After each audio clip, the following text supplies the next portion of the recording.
begin this morning with chilling new details that have emerged in the arrest of a suspected serial killer in Toronto. A 66-year-old landscaper, Bruce McArthur, facing 5 counts of first-degree murder, and investigators aren't ruling out more victims. For more on this, we are joined now by former police officer and security expert Ross McLean. Ross, good morning. Good morning, Jeff. All right, we've got new details first off on the arrest of Bruce McArthur, including why and when police moved in on him. Yeah, we're learning just how difficult it is to be a police officer in doing this. As we talked about, they had this man on the radar. They were trying to include him or exclude him from the witness or from the suspect list. They found DNA in a car. They were watching him closely. And Jeff, while watching the home, they saw a young man come up, go in, and go into the apartment.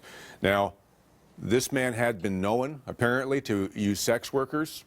It's 10:25 in the morning. The police are wondering, what do we do?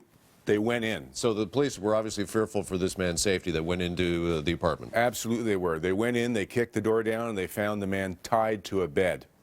When they arrested him, they cut him loose, they checked him medically, they asked him how he was doing.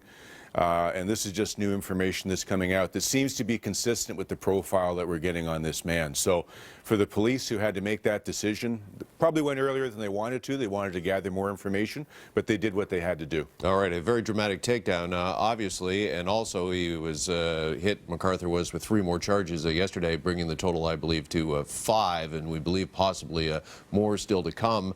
And I guess the question begs, in this day and age, this surveillance age, where everything is on camera, how did somebody get away with something like this for so long?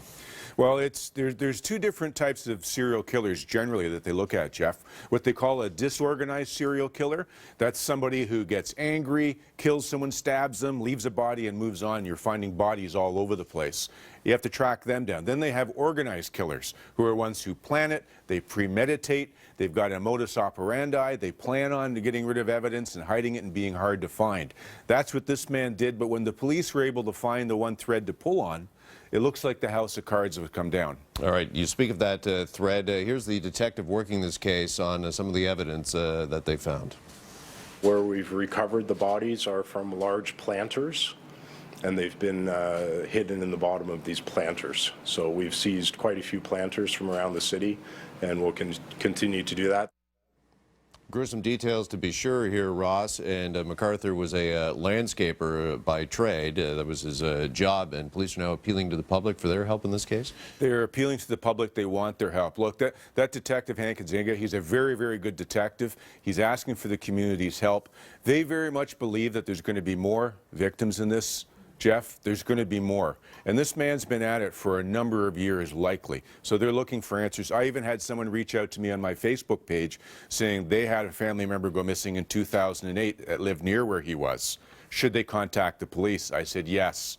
They got a whole task force that's going to be looking at missing men around the world that are connected to this guy. And police are asking anybody that had any business dealings with the accused here to please contact them, that they want to actually search their properties. Right? Yeah, it looks like this is one of his ways of dealing and disposing of the bodies, taking them, putting them in large planters, putting them in flower boxes, then putting them around houses where he worked, which ties into the whole serial aspect of every time he would go by one of those planters, they get a little feeling of power. These serial killers who seek control over their victims, Jeff. So it all ties in together, and the community needs to get together with the police on this. The police need to get it right to make sure they're dealing with the community going forward, but let's work together. Well, disturbing details to be sure.